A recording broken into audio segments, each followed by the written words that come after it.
নমস্কার বন্ধুরা, তোমাদের সকলকে স্বাগত জানাই নিত্যানন্দ একাডেমিতে। চলে আসলাম তোমাদের জন্য বাংলা এসএলএসটির আরও একটি 90 নম্বরের ফুল মক টেস্ট নিয়ে। তোমাদের মাদ্রাসা এবং স্কুল সার্ভিস কমিশনের এসএলএসটি পরীক্ষায় কী ধরনের প্রশ্ন আসতে পারে সেই রকমের একটি সম্ভাব্য নমুনা প্রশ্নপত্র নিয়ে আজকের এই মক টেস্ট।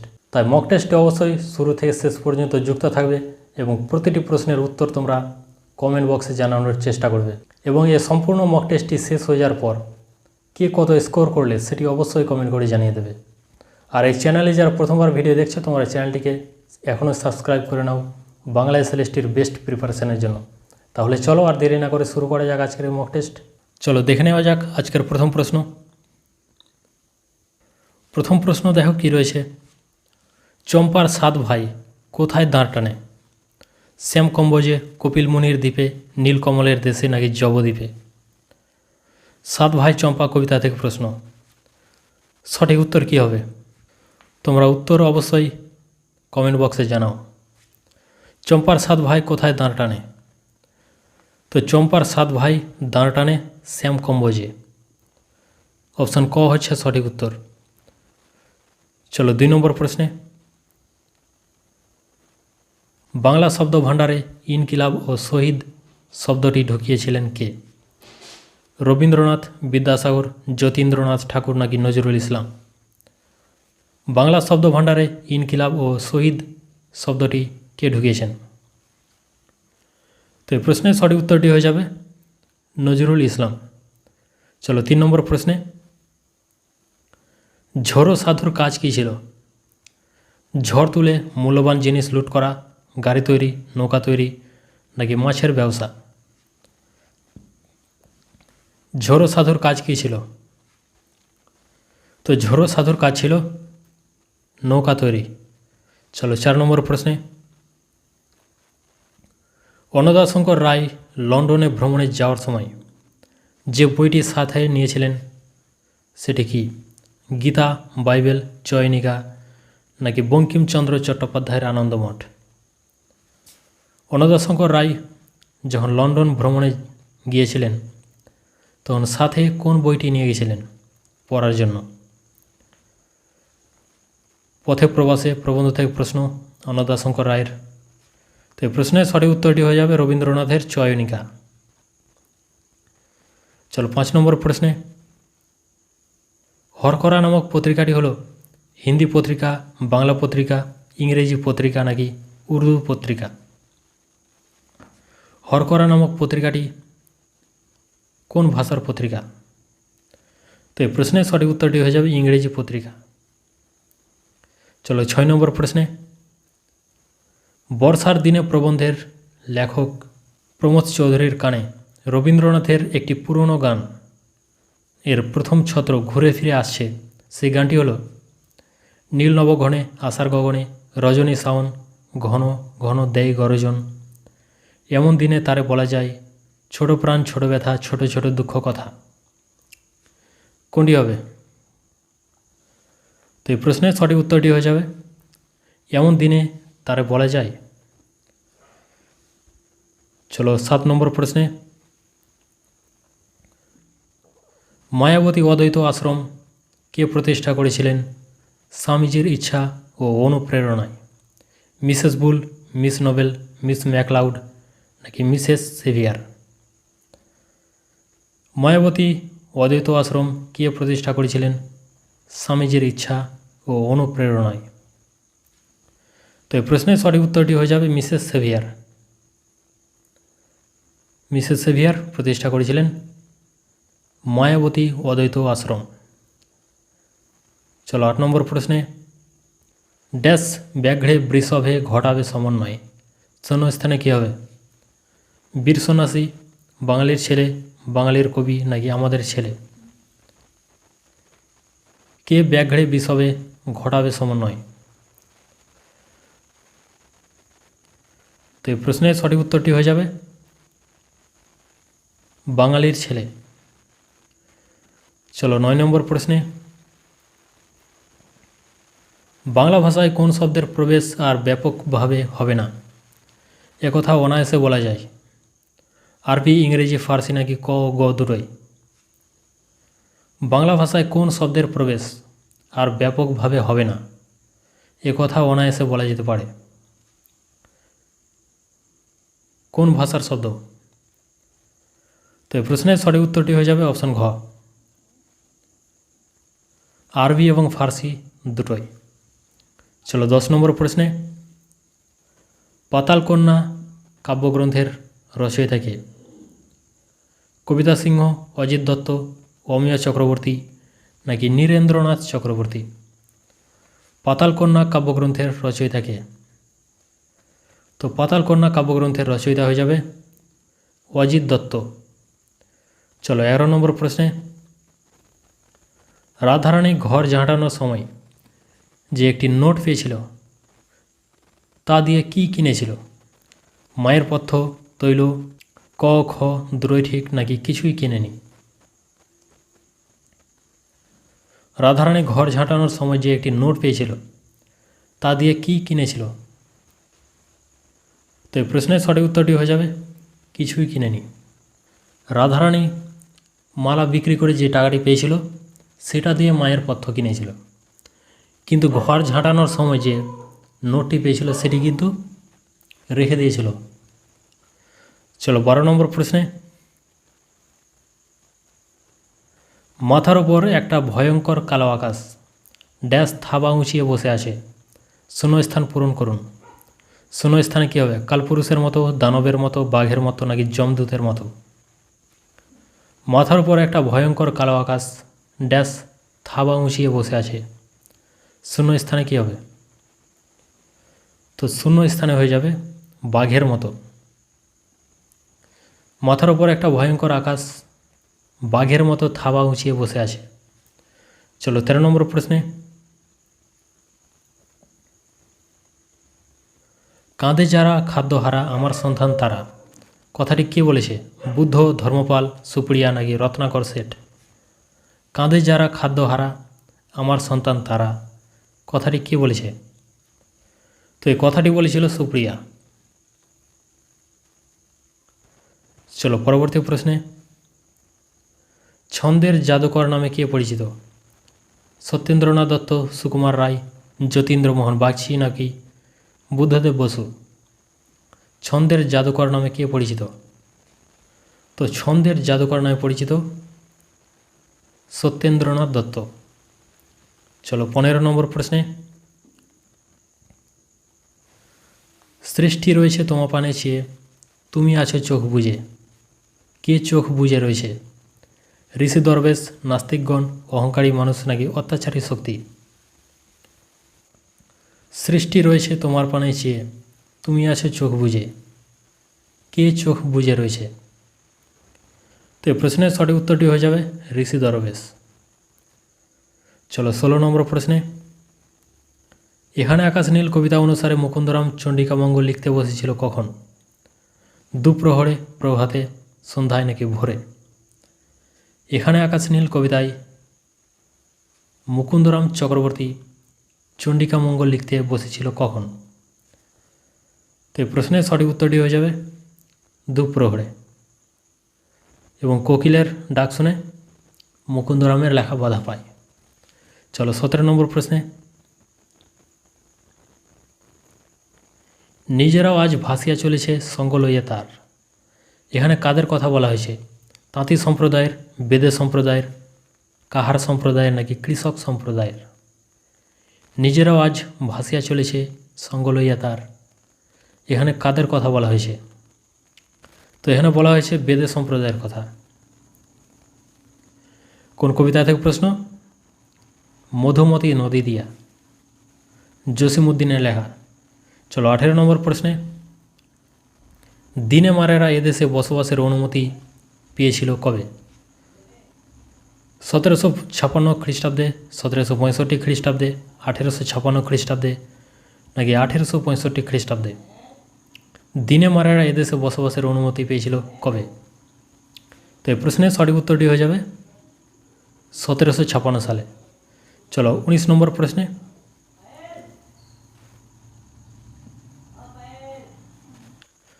19 নম্বর প্রশ্ন, থাক থাক থ্যাবরা নাকি ধর্মে রেখেছে তোরে, কাকে থ্যাবরা নাকি বলা হয়েছে? হাতিকে, ব্যাংকে, কঙ্কাবতীকে নাকি শুকরকে? থাক থাক থ্যাবরা নাকি ধর্মে রেখেছে তোরে? কাকে থ্যাবরা নাকি বলা হয়েছে? তো থ্যাবরা নাকি বলা হয়েছে ব্যাংকে। চলো 20 নম্বর প্রশ্নে, যাহা বাধা তাহাই আমাকে পিঠে করিয়া লইয়া অগ্রসর করিয়া দিতেছে, কি সম্পর্কে বলা হয়েছে? ঘোড়া, সমুদ্র, বায়ু নাকি আকাশ? রবীন্দ্রনাথের যাত্রা প্রবন্ধ থেকে প্রশ্ন। যাহা বাধা তাহাই আমাকে পিঠে করিয়া লইয়া অগ্রসর করিয়া দিতেছে, কি সম্পর্কে বলা হয়েছে? তো এই প্রশ্নের সঠিক উত্তরটি হয়ে যাবে সমুদ্র। চলো পরবর্তী প্রশ্নে, ইন্দ্রনাথ ও শ্রীকান্ত রচনা অনুসারে জেলেদের নৌকা ছিল কয়টি? 3টি, 4টি, 7টি নাকি 8টি? তো ইন্দ্রনাথ ও শ্রীকান্ত রচনা অনুসারে জেলেদের নৌকা ছিল 4টি।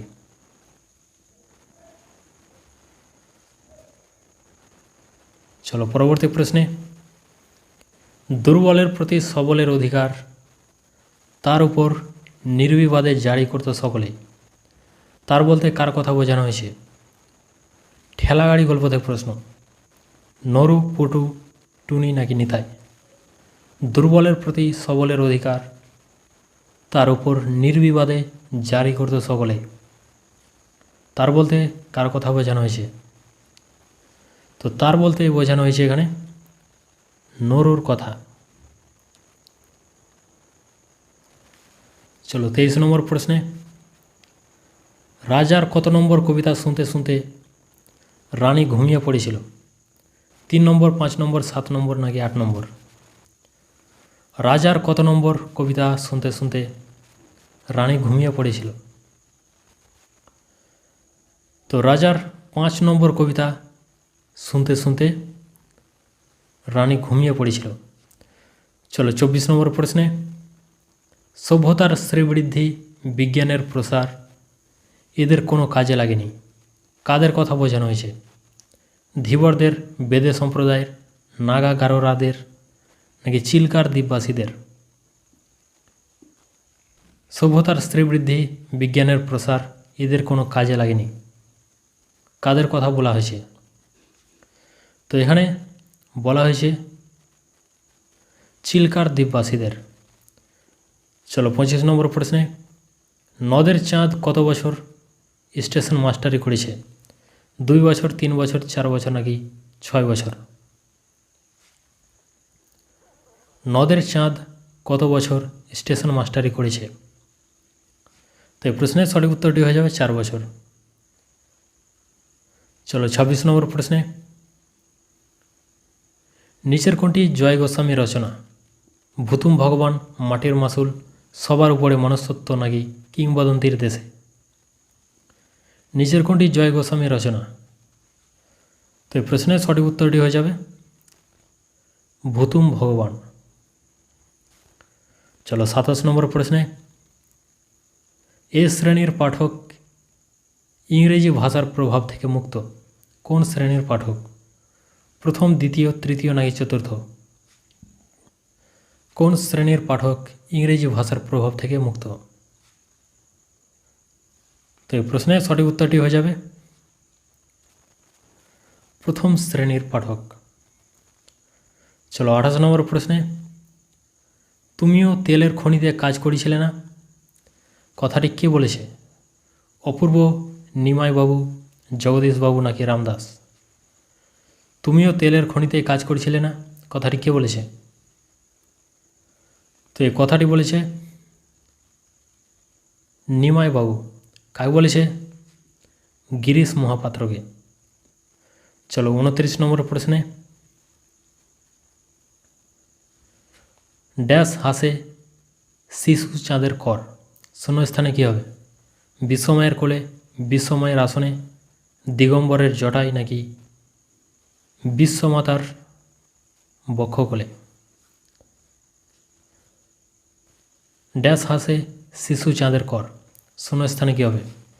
তো শূন্যস্থানে হয়ে যাবে দিগম্বরের জটায়। দিগম্বরের জটায় হাসে শিশু চাঁদের কর। চলো 30 নম্বর প্রশ্নে, আমার রাজ্য নাই তাই আমার কোনো রাজনীতিও নাই, আছে শুধু প্রতিহিংসা, কথাটি কে বলেছে? মীর জাফর, মীর মদন, গোলাম হোসেন নাকি ঘসেটি? আমার রাজ্য নাই তাই আমার কোনো রাজনীতিও নাই, আছে শুধু প্রতিহিংসা, কথাটি কে বলেছে? তো এই কথাটি বলেছে ঘসেটি। কাকে বলেছে? সিরাজদৌলাকে। চলো 31 নম্বর প্রশ্নে, হেথা আমি বামা দল মাঝে, বামা শব্দের অর্থ কী?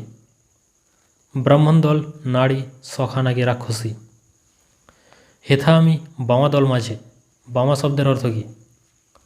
তো বামা শব্দের অর্থ হচ্ছে নারী।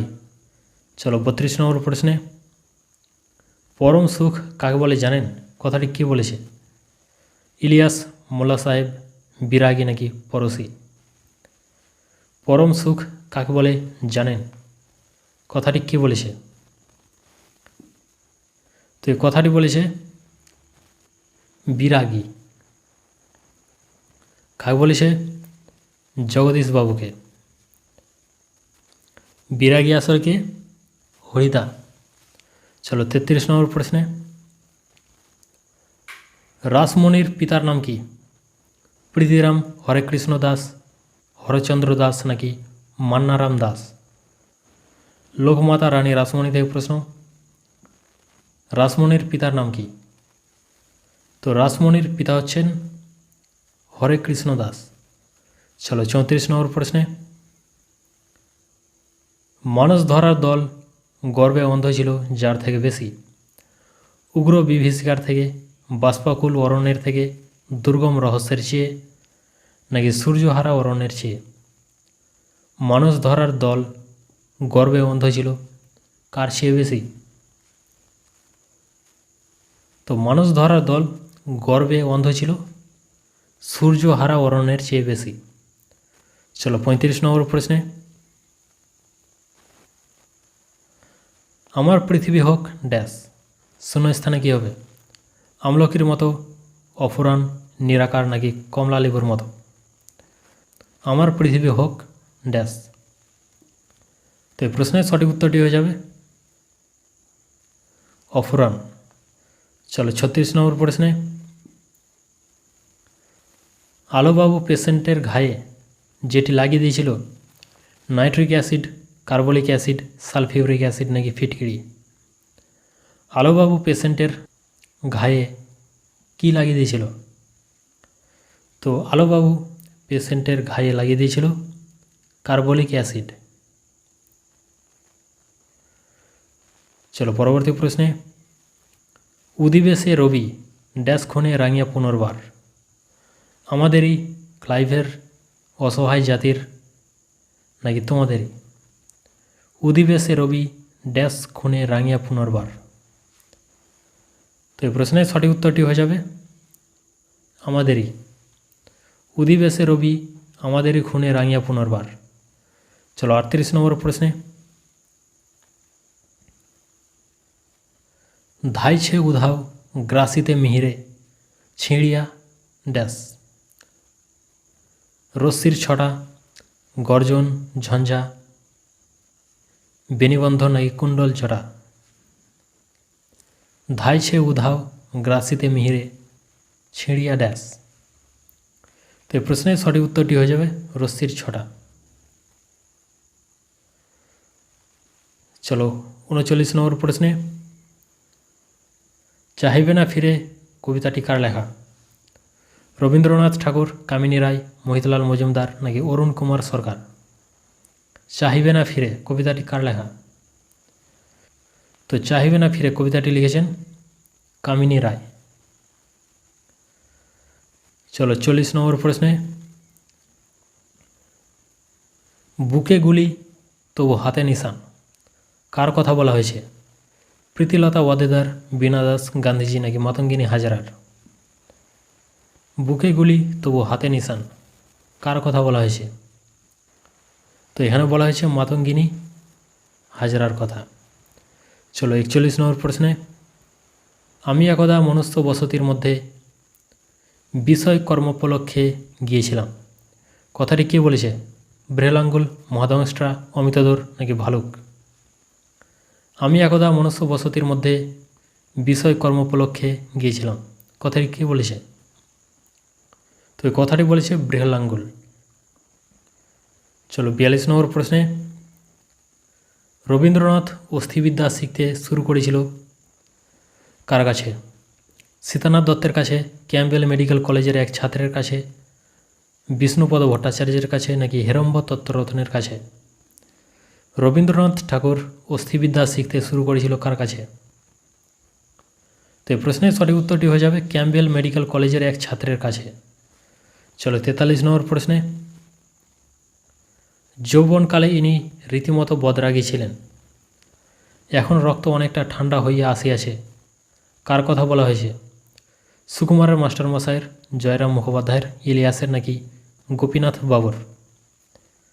যৌবনকালে ইনি রীতিমতো বদরাগী ছিলেন, এখন রক্ত অনেকটা ঠান্ডা হইয়া আসিয়াছে, কার সম্পর্কে বলা হয়েছে? তো এই কথাটি বলা হয়েছে জয়রাম মুখোপাধ্যায় সম্পর্কে। চলো 44 নম্বর প্রশ্নে, হরিণডাঙ্গার শাখা নদী হল মাতলা, বিদ্যাধরী, রায়কমল নাকি বাসন্তী? হরিণডাঙ্গার শাখা নদী কোনটি? তো হরিণডাঙ্গার শাখা নদী হচ্ছে রায়কমল। চলো 45 নম্বর প্রশ্নে, রামবাবুকে যে বাক্সে ভরে 100 বছরের জন্য ঘুম পাড়িয়ে দেওয়া হয়েছিল, সে বাক্সটি ছিল কিসের তৈরি? কাঠের, লোহার, অ্যালুমিনিয়ামের নাকি কাঁচের? রামবাবুকে যে বাক্সে ভরে 100 বছরের জন্য ঘুম পাড়িয়ে দেওয়া হয়েছিল, সে বাক্সটি ছিল কিসের? তো সেই বাক্সটি ছিল কাঁচের। চলো 46 নম্বর প্রশ্নে, তাপসের স্ত্রীর নাম কী ছিল? সবিতা, রত্না, কেতকী নাকি মনোরমা? তাপসবাবুর স্ত্রীর নাম কী ছিল? তো তাপসবাবুর স্ত্রীর নাম ছিল কেতকী। চলো পরবর্তী প্রশ্নে, মুনিস্বামী মিঠাই নষ্ট হয়ে গিয়েছিল কীভাবে? মুনিস্বামীর ছেলেটি মিঠাইয়ের থালা উল্টে দিয়েছিল, মুনিস্বামী পাথরের হোঁচট খেয়ে পড়ে গিয়েছিল, মিঠাই ভরা বারকোষখানি বৃষ্টিতে ভেজে গিয়েছিল, নাকি একটি গরু এসে তার মিঠাইয়ের থালা উল্টে দিয়েছিল? মুনিস্বামীর মিঠাই নষ্ট হয়ে গিয়েছিল কীভাবে? তো মুনিস্বামীর মিঠাই নষ্ট হয়ে গিয়েছিল, মুনিস্বামী পাথরের হোঁচট খেয়ে পড়ে গিয়েছিল বলে। চলো 48 নম্বর প্রশ্নে, 40-এর নিচে কাউকে দেশের বাইরে পদার্পণ করতে দেওয়া উচিত নয়, কথাটি কার? সক্রেটিস, অ্যাডাম স্মিথ, প্লেটো নাকি অ্যারিস্টটল? 40-এর নিচে কাউকে দেশের বাইরে পদার্পণ করতে দেওয়া উচিত নয়, কথাটি কার? তো এই কথাটি হচ্ছে প্লেটোর। চলো পরবর্তী প্রশ্নে, তুমি কমপ্লেক্সে ভুগছ, কথাটি কে কায় বলেছিল? ক্ষিতীশ হরিচরণকে, হরিচরণ ক্ষিতীশকে, অমিয়া কণিকে নাকি হিয়া কণিকে? তুমি কমপ্লেক্সে ভুগছ, কথাটি কে বলেছে, কাকে? তো এই কথাটি বলেছিল হিয়া কণিকে। চলো 50 নম্বর প্রশ্নে, তোমার নাম 4টা ইভেন্টে পাঠানো হয়েছিল, অথচ কোনোটাতেই নাম দেখছি না, কার কথা বলা হয়েছে? অমিয়া, হিয়া, বেলা নাকি কণি? তোমার নাম 4টে ইভেন্টে পাঠানো হয়েছিল, অথচ কোনোটাতেই নাম দেখছি না, কথাটি কার সম্পর্কে বলা হয়েছে? তো এই কথাটি বলেছিল কণির সম্পর্কে। কে বলেছিল? হরিচরণ। চলো 51 নম্বর প্রশ্নে, you have a beautiful style, কথাটি কে বলেছিল? কণি রমা যোশীকে বলেছিল, হিয়া রমা যোশীকে বলেছিল, রমা যোশী হিয়াকে বলেছিল, নাকি রমা যোশী কণিকে বলেছিল? You have a beautiful style কথাটি কে কাকে বলেছিল? তো এই কথাটি বলেছিল রমা যোশী কণিকে। চলো পরবর্তী প্রশ্নে, হঠাৎ তার চোখে ভেসে উঠল। কনির চোখে কি ভেসে উঠল? বেলার এক চর, ইহার অপমান, সত্তর সংখ্যাটি নাকি ক্ষিতীশের মুখ? তো এই প্রশ্নের সঠিক উত্তরটি হয়ে যাবে সত্তর সংখ্যাটি। চলো 53 নম্বর প্রশ্নে। এই কথাটাই তাকে আমি একটু নরম ভাষায় লিখে জানিয়ে দিয়েছি। কে কাকে লিখে জানিয়েছে? সুকুমার তার মাস্টারমশাইকে, শঙ্কু হরেনস্টাইনকে, মানস তাপসকে নাকি তপন ছোট মেসোকে? এ কথাটাই তাকে আমি একটু নরম ভাষায় লিখে জানিয়ে দিয়েছি। কে কাকে লিখে জানিয়েছে? তো এই প্রশ্নের সঠিক উত্তরটি হয়ে যাবে শঙ্কু হরেনস্টাইনকে। চলো 54 নম্বর প্রশ্নে। বুশের বাড়িটি যত একরের জমির উপর ছিল, 20 একর, 22 একর, 24 একর নাকি 14 একর? বুশের বাড়িটি কত একর জমির উপর রয়েছে? তো বুশের বাড়িটি রয়েছে 14 একর জমির উপর। চলো 55 নম্বর প্রশ্নে। 50-52 বছর আগে প্রফেসর শঙ্কুকে তার বাবা যে চিঠিগুলি লিখেছিলেন সেগুলি পড়লেন কবে? 23 জুন, 14 জুন, 15 জুন নাকি 16 জুন? 50-52 বছর আগে প্রফেসর শঙ্কুকে তার বাবা যে চিঠিগুলি লিখেছিল সেগুলি পড়লেন কবে? তো সেই চিঠিগুলি পড়েছিল 15 জুন। চলো 56 নম্বর প্রশ্নে। অতি সস্তায় উজ্জ্বল আলো দেওয়ার জন্য প্রফেসর শঙ্কু যেটি আবিষ্কার করেছিলেন তা হলো অ্যানাইহিলিন, রিমেম্ব্রেন, লুমিনিম্যাক্স নাকি লিঙ্গুয়া লাইট? অতি সস্তায় উজ্জ্বল আলো দেওয়ার জন্য প্রফেসর শঙ্কু যেটি আবিষ্কার করেছিল সেটি কি? তো সেটি হচ্ছে লুমিনিম্যাক্স। চলো 57 নম্বর প্রশ্নে। কঙ্কাবতী কাব্যগ্রন্থটি কার লেখা? প্রেমেন্দ্র মিত্র, বুদ্ধদেব বসু, বিষ্ণু দে নাকি প্রমোদ চৌধুরী? কঙ্কাবতী কাব্যগ্রন্থটি কার লেখা? তো কঙ্কাবতী কাব্যগ্রন্থটি লেখা বুদ্ধদেব বসুর। চলো 58 নম্বর প্রশ্নে।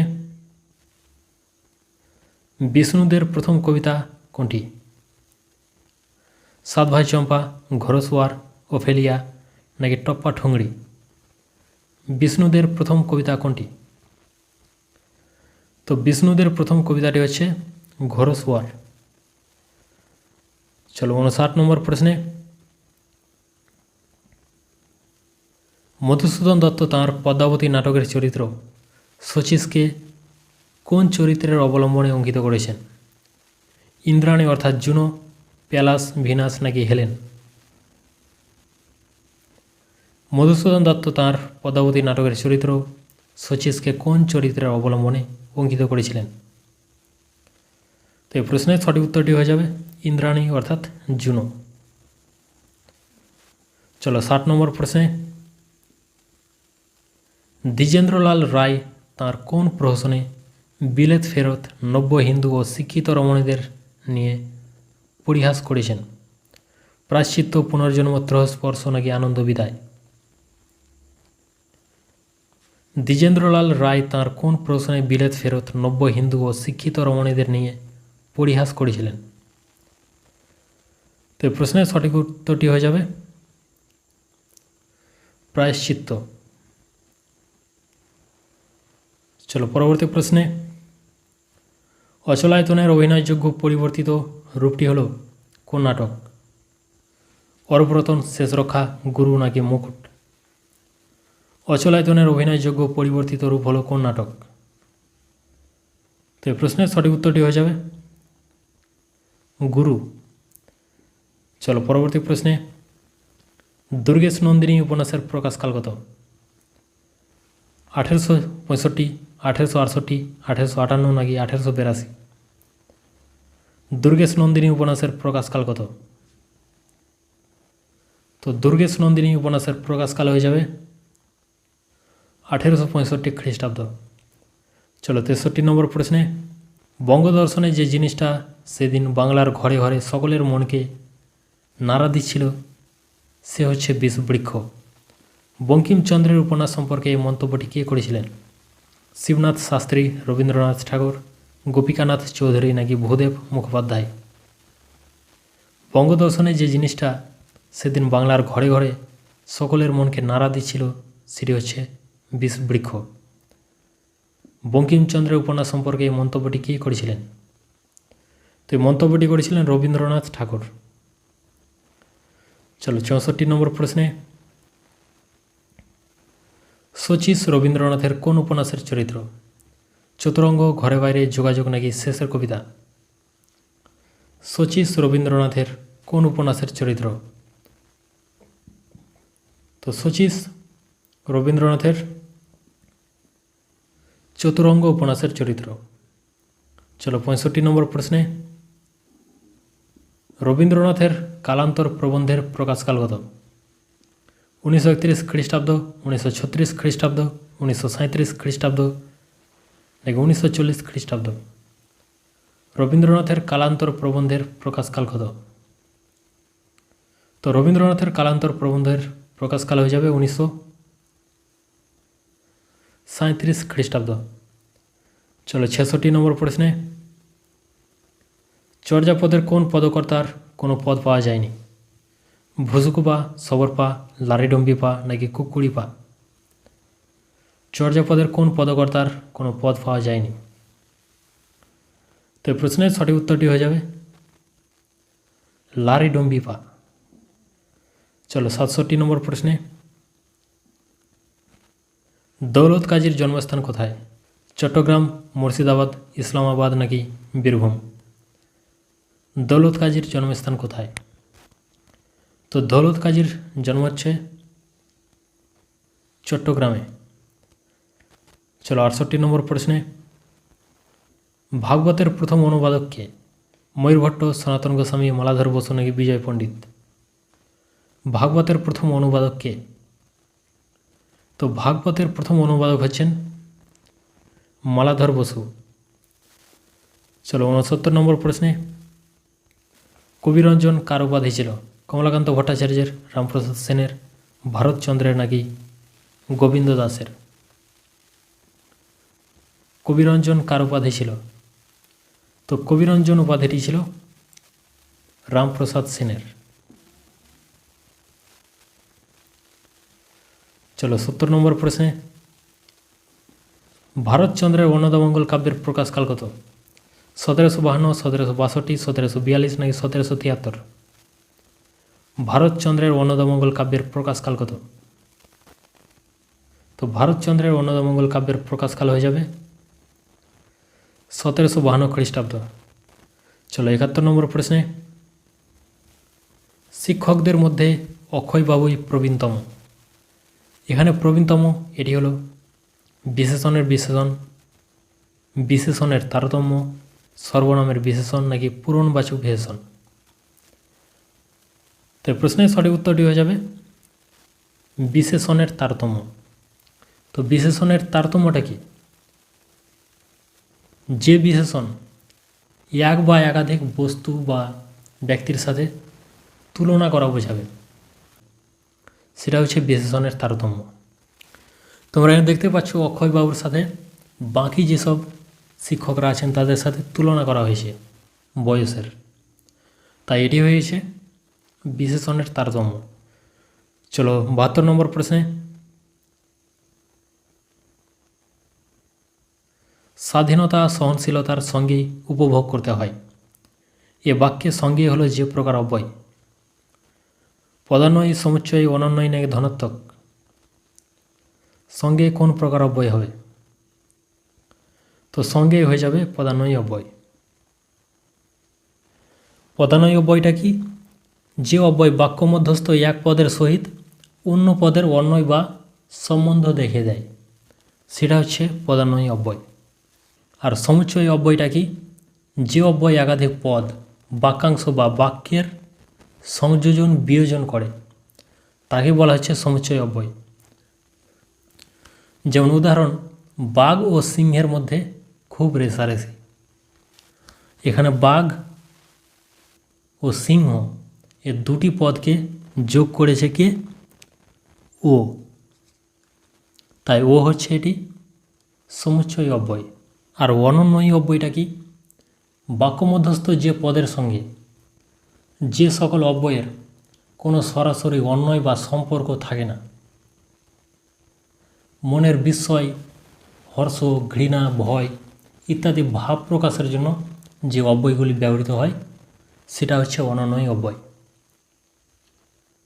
চলো পরবর্তী প্রশ্নে। সমাস নির্ণয় করুন ঠাকুর দেবতা। কর্মধারী সমাস, তৎপুরুষ সমাস, দ্বন্দ্ব সমাস নাকি বহুব্রীহি সমাস? ঠাকুর দেবতা কোন সমাস হবে? তো ঠাকুর দেবতা এটি হয়ে যাবে দ্বন্দ্ব সমাস, সমার্থক শব্দের দ্বন্দ্ব সমাস। চলো ৭৪ নম্বর প্রশ্নে। সমাস নির্ণয় করুন পরান্ন প্রতিপালিত। তৎপুরুষ সমাস, মধ্যপদলোপী কর্মধারী সমাস, বহুব্রীহি সমাস নাকি দ্বিগু সমাস? কি হবে সঠিক উত্তর? তো পরান্ন প্রতিপালিত এটি হয়ে যাবে তৎপুরুষ সমাস। কোন তৎপুরুষ? করণ তৎপুরুষ সমাস। পরান্ন দ্বারা বা পরের অন্য দ্বারা প্রতিপালিত, এখানে দ্বারা বোঝাচ্ছে, তাই এটি কী হয়ে যাবে? তৎপুরুষ সমাস, করণ তৎপুরুষ সমাস। চলো ৭৫ নম্বর প্রশ্নে। হরিণ এ শব্দটি হলো মৌলিক শব্দ, যৌগিক শব্দ, রূঢ় শব্দ নাকি যোগ রূঢ় শব্দ? হরিণ এটি কোন শব্দ হবে? তো হরিণ এটি হয়ে যাবে রূঢ় শব্দ। চলো এই শব্দগুলি সম্পর্কে বিস্তারিত দেখানো যাক। দেখো, রূঢ় শব্দ যে সকল সাধিত শব্দ প্রকৃতি প্রত্যয়জাত অর্থ বহন করে না, লোক প্রচলিত অর্থই বহন করে, তাকে রূঢ় শব্দ বলে। যেসব শব্দে প্রকৃতি প্রত্যয়জাত অর্থ প্রাধান্য পায় না, লোক মুখে যেটা প্রচলিত সেটা প্রাধান্য পায়, এই প্রকার শব্দকে বলা হচ্ছে রূঢ় শব্দ। উদাহরণে দেখো, হরিণ এর প্রকৃতি প্রত্যয়জাত অর্থ কি? যে হরণ করে, কিন্তু এ অর্থটি প্রকাশ পায় না।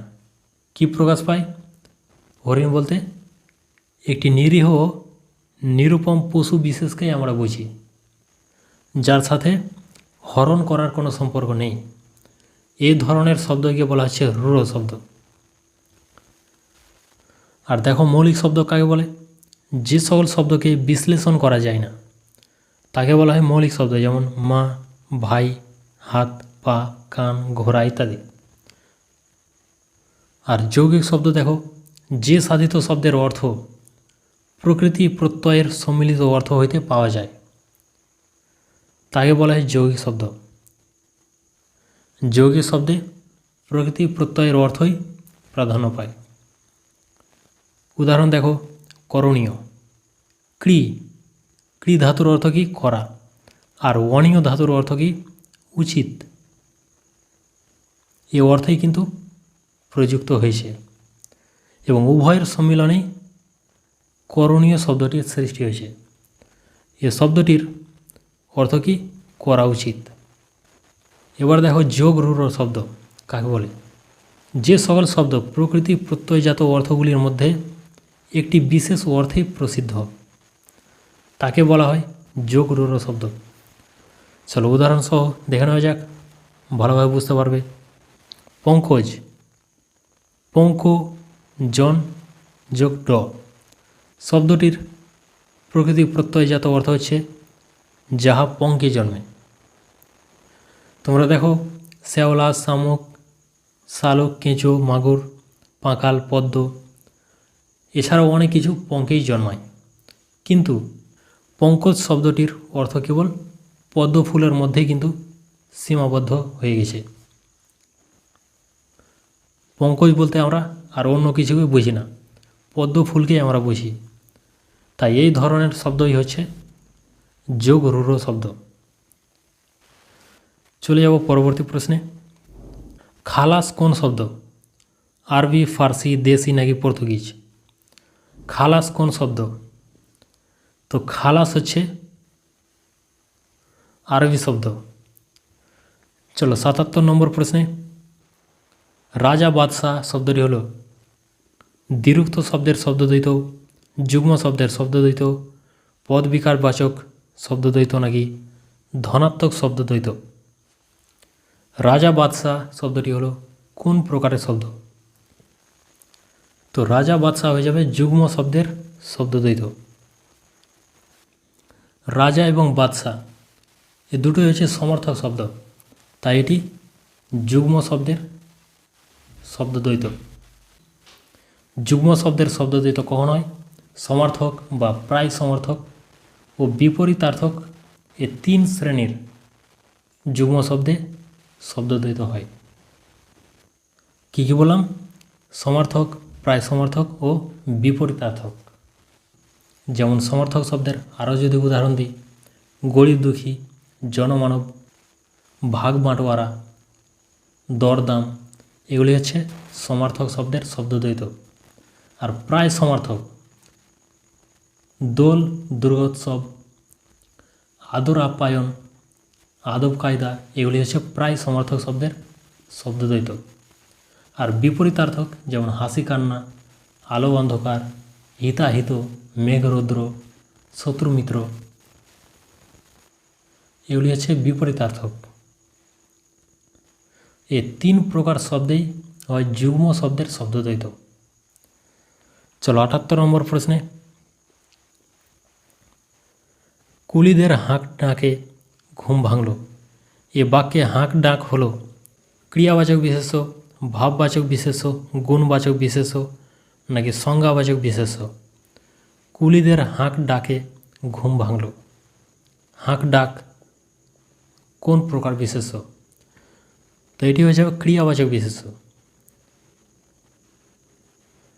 কাজের নাম বোঝাচ্ছে, তাই এটি হয়ে যাবে ক্রিয়াবাচক বিশেষ্য।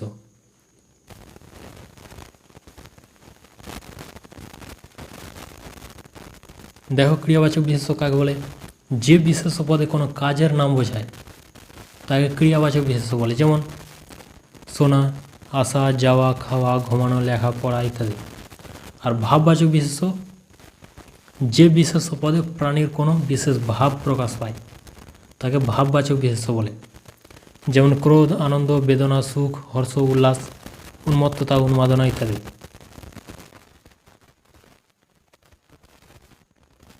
আর দেখো সংজ্ঞাবাচক বিশেষ্য যে বিশেষ্য পদে কোনো নির্দিষ্ট ব্যক্তি, স্থান, দেশ, নদী, পর্বত, সমুদ্র, গ্রন্থ, প্রতিষ্ঠান ইত্যাদির বিশেষ নাম বোঝায় তাকে বলা হয় সংজ্ঞাবাচক বিশেষ্য।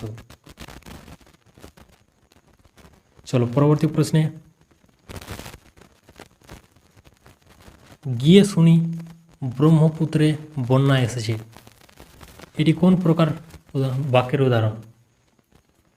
সরল বাক্য, জটিল বাক্য, যৌগিক বাক্য নাকি মিশ্র বাক্য? গিয়ে শুনি ব্রহ্মপুত্রে বন্যা এসেছে, এটি কোন প্রকার বাক্যের উদাহরণ? তো তোমরা বুঝতে পারছো এটি হচ্ছে জটিল বাক্যের উদাহরণ। জটিল বাক্য কাকে বলে? যে বাক্যে প্রধান খণ্ড বাক্যের অধীন বা আশ্রিত এক বা একের বেশি অপ্রধান খণ্ড বাক্য থাকে তাকে বলা হয় জটিল বাক্য। চলো 80 নম্বর প্রশ্নে,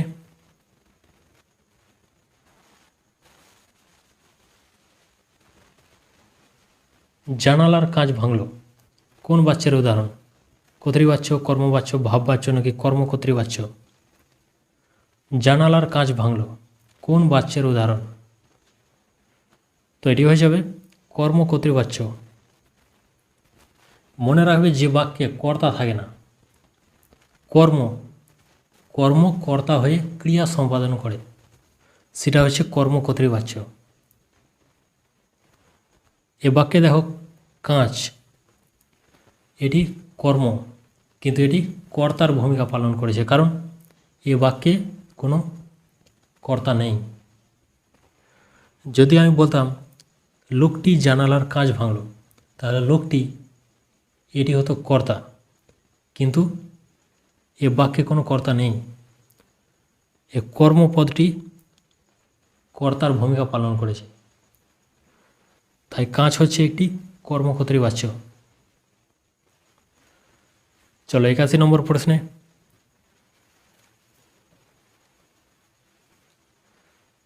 অঘোরবাবু রবীন্দ্রনাথকে ইংরেজি পড়াবেন, এ বাক্যে প্রযোজক কর্তা কোনটি?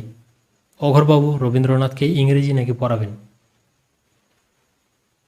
তো এই বাক্যে প্রযোজক কর্তা হয়ে যাবে অঘোরবাবু। তোমরা ভালো করে মনে রাখবে, প্রযোজক কর্তা নিজে কাজ করবে না, অন্যকে দিয়ে কাজ করাবে, সেটা হচ্ছে প্রযোজক কর্তা। আর প্রযোজ্যকর্তাকে অন্যের কথায় বা অন্যের অনুপ্রেরণায় কাজ করবে, সেটা হচ্ছে প্রযোজ্যকর্তা। চলো 82 নম্বর প্রশ্নে, ভয়ে প্রাণ কাঁপতে লাগলো, এখানে ভয়ে কোন প্রকার করণ? উপায়াত্মকরণ, হেতুময়করণ, কালাত্মকরণ নাকি লক্ষণাত্মকরণ? ভয়ে প্রাণ কাঁপতে লাগলো, এখানে ভয়ে কোন প্রকার করণ? তো ভয়ে এটি হয়ে যাবে হেতুময়করণ।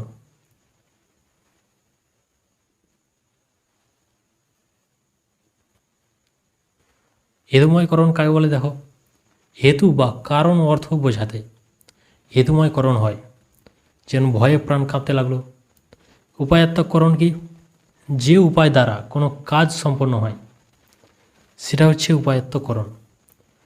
যেমন নিয়মিত শরীর চর্চায় দেহ সুঠাম হয়, তাহলে দেহ সুঠাম করার উপায় কি? নিয়মিত শরীর চর্চা, উপায় বোঝাচ্ছে, তাই এটি উপায়াত্মকরণ। তারপর দেখো কালাত্মকরণ, সময় বা কাল জ্ঞাপক করণকে বলা হয় কালাত্মকরণ। যেমন 30 দিনে 1 মাস হয়। লক্ষণাত্মক কারণ দেখো, লক্ষণ প্রকাশক করণকে বলা হয় লক্ষণাত্মক করণ। যেমন শিকারী বিড়াল গোঁফে চেনা যায়। চলো পরবর্তী প্রশ্নে, পূর্ণেন্দু শব্দে সন্ধি হয়েছে কোনটির সাথে কোনটি? ওয়ের সাথে হস্যইর, ওয়ের সাথে হস্যইর, ওয়ের সাথে দীর্ঘইর নাকি আয়ের সাথে হস্যইর? পূর্ণেন্দু শব্দের সন্ধি হয়েছে কোন বর্ণের সাথে কোন বর্ণের? তো পূর্ণেন্দু শব্দের সন্ধি হয়েছে ওয়ের সাথে হস্যইর। চলো 84 নম্বর প্রশ্নে, কোনটি সঠিক? কোনটির প্রকৃতি প্রত্যয় সঠিক রয়েছে? তো এই প্রশ্নের সঠিক উত্তরটি হয়ে যাবে অপশান গ। তাহলে শ্রবণীয়র প্রকৃতি প্রত্যয় কী হবে? শ্রু যোগ অনিয়। আর দর্শনীয়র দৃশ যোগ অনিয়। আর এটা তো ঠিক রয়েছেই। আর গন্তব্যের প্রকৃতি প্রত্যয় কী হবে? গম যোগ তব্য, গন্তব্য। চলো 85 নম্বর প্রশ্নে, পুরো কোন উপন্যাসের চরিত্র? ধরতি, পিঞ্জর, প্রজা নাকি শ্রীমন্ত? অনুবাদ অনুষঙ্গ থেকে প্রশ্ন, পুরো কোন উপন্যাসের চরিত্র? তো পুরো এটি হচ্ছে পিঞ্জর, এই উপন্যাসের চরিত্র। এই উপন্যাসটি কার লেখা? অমৃতা প্রীতমের। আর প্রজা এটি হচ্ছে গোপীনাথ মহান্তের লেখা। আর শ্রীমন্ত এটি বিজয় তেন্ডুলকরের লেখা। চলো 86 নম্বর প্রশ্নে, গোপীনাথ মহান্তির প্রথম উপন্যাস কত সালে প্রকাশিত হয়? 1936, 1940, 1945 নাকি 1944? গোপীনাথ মহান্তির প্রথম উপন্যাস কত সালে প্রকাশিত হয়? তো গোপীনাথ মহান্তির প্রথম উপন্যাস প্রকাশিত হয়েছিল 1940 সালে। গোপীনাথ মহান্তির প্রথম উপন্যাসের নাম কি? মনা গাহিরারা চাষা।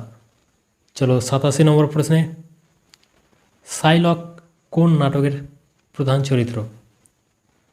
The comedy of errors, the merchant of Venice, a midsummer night's dream নাকি দ্য টেম্পেস্ট? শাইলক কোন নাটকের চরিত্র? তো শাইলক এটি হচ্ছে দ্য মার্চেন্ট অফ ভেনিস নাটকের চরিত্র। কার লেখা? শেক্সপিয়ারের। চলো পরবর্তী প্রশ্নে, the death of Ivan Ilyich কার লেখা? শেক্সপিয়ার, টলস্টয়, আন্তন চেকভ নাকি Maupassant? The death of Ivan Ilyich কার লেখা? তো এটি হচ্ছে টলস্টয়ের লেখা। চলো 89 নম্বর প্রশ্নে, মোপাসার প্রথম উপন্যাসের নাম কি? বুল দি সুইফ, ইউনিভি, এ কাওয়ার্ড, দ্য মডেল। মোপাসার প্রথম উপন্যাসের নাম কি? তো মোপাসার প্রথম উপন্যাসের নাম হয়ে যাবে ইউনিভি। এর প্রকাশকাল কত?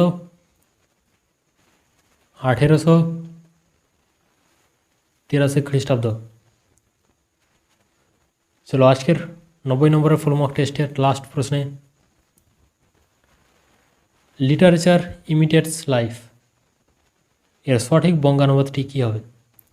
সাহিত্য জীবনকে আলোড়িত করে, জীবন সাহিত্যকে অনুকরণ করে, সাহিত্য জীবনের অনুকরণ করে, নাকি সাহিত্য জীবনকে সার্থক করে তোলে?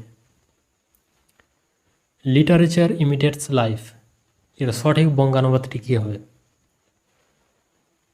তো লিটারেচার ইমিটেটস লাইফ এর সঠিক বঙ্গানুবাদটি হয়ে যাবে অপশান গ, সাহিত্য জীবনের অনুকরণ করে।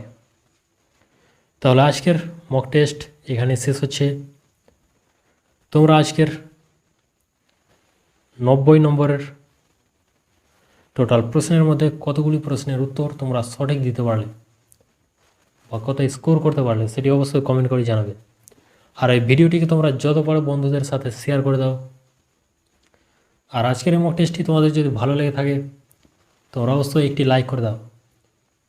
আর চ্যানেলে যারা প্রথমবার এসেছো তোমরা অবশ্যই চ্যানেলটিকে সাবস্ক্রাইব করে দেবে। তাহলে চলো দেখা হচ্ছে পরবর্তী খুবই গুরুত্বপূর্ণ একটি নতুন ক্লাসে।